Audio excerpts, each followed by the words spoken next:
Cologne et son million d'habitants, une ville célèbre pour sa cathédrale classée au patrimoine mondial de l'UNESCO, mais aussi bien évidemment pour son eau de Cologne. Située complètement à l'ouest du pays, elle est la 4e ville d'Allemagne par sa population, mais aussi la plus ancienne. Durant 2 jours, les touristes vont donc côtoyer les supporters car c'est ici que tous les passionnés du handball se retrouvent chaque année depuis 2009.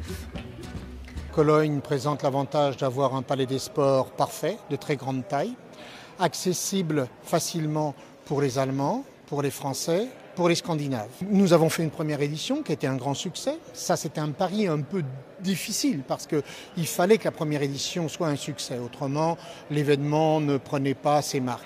Et même si cette année il n'y a pas de club allemand dans le carré final, la Lanxess Arena et ses 19 000 places afficheront complet.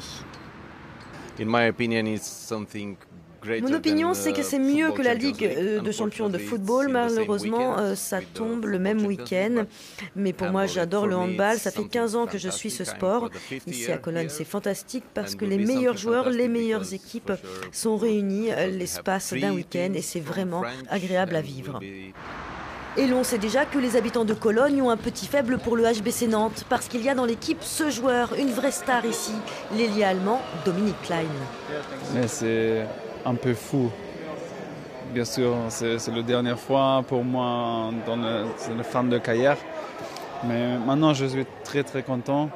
Et le samedi, un peu plus, je pense, avec les familles, avec les amis et avec notre terrain.